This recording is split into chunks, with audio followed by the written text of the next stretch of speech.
President Rodrigo Duterte declares martial law in all of Mindanao due to the clashes between Philippine government forces and the terrorist Maute group in Marawi City. Residents of Marawi City were jolted by loud explosions Tuesday afternoon when clashes erupted between the military and local terrorist groups. The situation worsened as power was cut and clashes continued.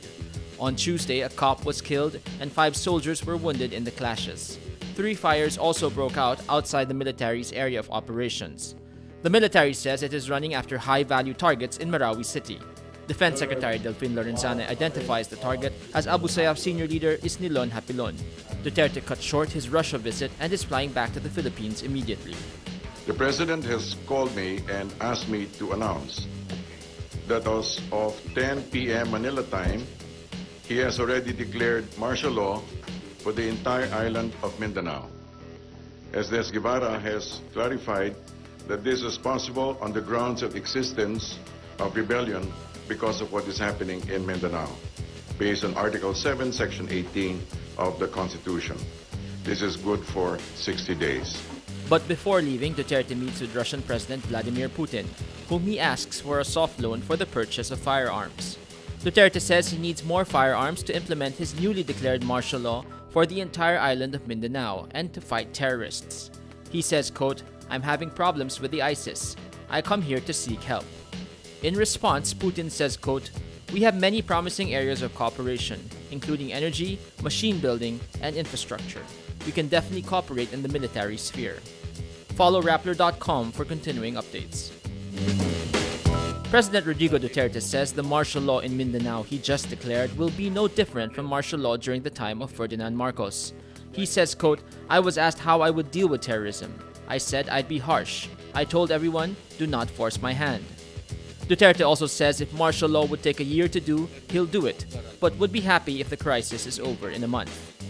The Constitution says martial law cannot initially exceed 60 days. Any extension has to be approved by Congress.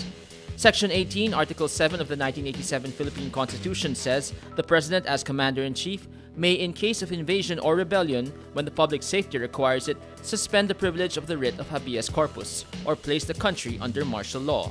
The writ safeguards individual freedom against arbitrary state action. Duterte declared martial law Tuesday night after the Maute terrorist group seized the Islamic city of Marawi, but he's been warning about it.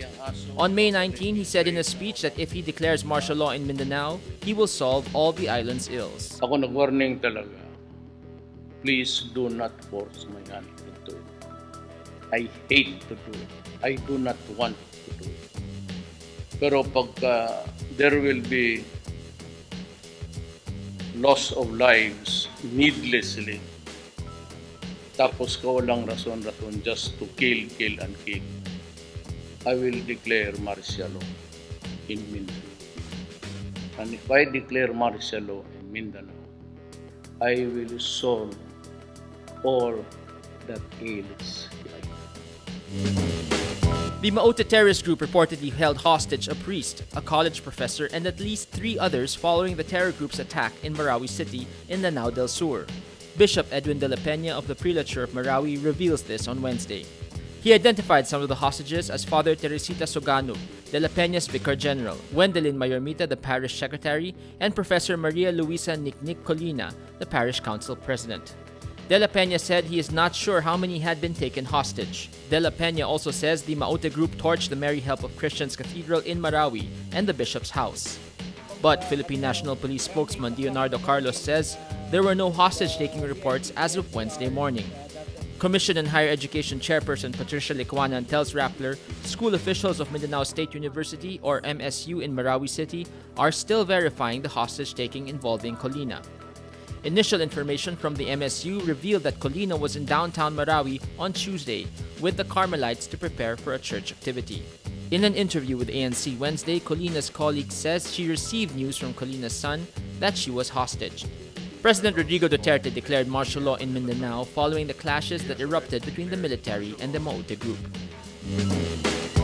Major sports venues all over the United Kingdom will beef up security after a suicide attack at a pop concert in Manchester killed 22 people, including children. There are several high-profile sports events in Britain in the coming weeks, including the FA Cup final at Wembley on Saturday, although there is no specific threat. Terrorist group Islamic State of Iraq and Syria, or ISIS, claims responsibility for the bomb attack. Britain's deadliest terror attack for 12 years took place just 2 days before Manchester United's Europa League final against Ajax in Stockholm. Wednesday's game is still set to go ahead, but UEFA, European football's governing body, said that tight security arrangements had long been in place. London's Metropolitan Police said that extra armed officers would be deployed for upcoming football and rugby matches.